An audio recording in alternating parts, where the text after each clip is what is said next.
How American automakers backed themselves into a corner. When my boss Patrick George picked me up earlier this week in a GMC Sierra EV he was testing, we both couldn't help but be stunned at just how big it was. It towered over Toyota Tacomas and barely squeezed through cramped New York City streets. We had an event we had to drive to, don't worry. Operating a massive truck in the Big Apple, electric or otherwise, is not advisable. Full-size trucks have gotten enormous over the last few decades, and sure, that's annoying when you're trying to sneak your cruise ship of a truck past a double-parked Uber. But it's an even more supersized challenge for automakers trying to pivot to electric vehicles. That kicks off this Friday edition of Critical Materials, our daily roundup of the news driving the future of transportation. Elsewhere in the EV universe, Teslas seem to be overcoming their stigma in some parts of the world, and one legacy automaker just hit a big EV sales milestone. Ford and GM's big EV problem. Ford F-150 Lightning production. Back in 2022,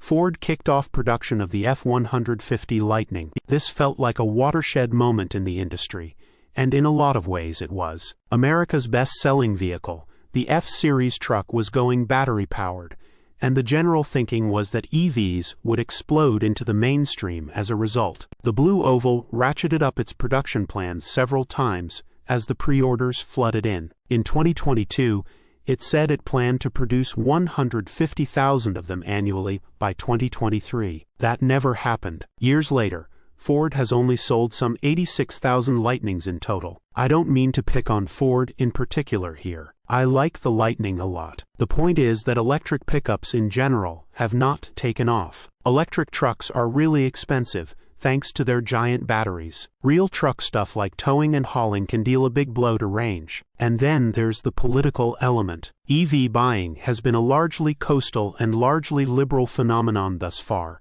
and truck buyers tend to be the opposite. But that's a huge problem for car companies like Ford, General Motors, and Ram, that have come to depend on truck sales and the fat profit margins they bring. The big three, in particular, have basically become truck companies that make other models as a kind of side hustle. A recent Bloomberg Businessweek story dives into how the industry missed the mark. For starters, the numbers this story lays out are rather staggering. Automakers collectively sold about 35,000 electric pickups to U.S. drivers in the first half of 2025, down 4% from the year before. Meanwhile, 1.6 million gasoline-powered full-size pickups flew off lots during the same period, according to market research firm AutoForecast Solutions. Now automakers who rush to invest billions of dollars to build plug-in pickups can't help but wonder how they overestimated interest from their most loyal customers so badly. Pickups are immensely popular in general,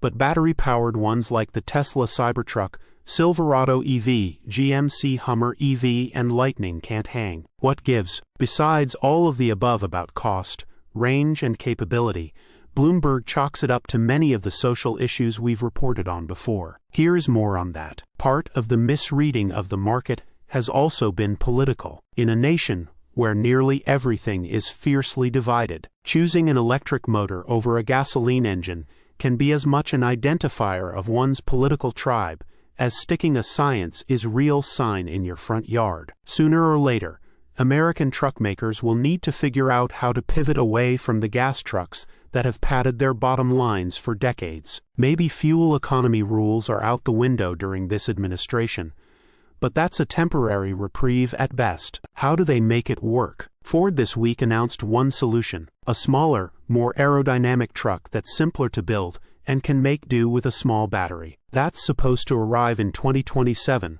with a price tag starting at around $30,000. We'll see if Ford can make it work. Other types of powertrains may be the key to letting full-size trucks live on, while also polluting less and embracing the benefits of electrification. Ram and Scout, a new offshoot of Volkswagen, are working on extended-range EVs, which use a small gas generator to boost range. In fact, Ram has delayed its purely electric 1500 truck and is now coming out with an EREV variant, the Ramcharger, first. Might be a smart move. Source: reposted and summarized from Tim Levin at insideevs.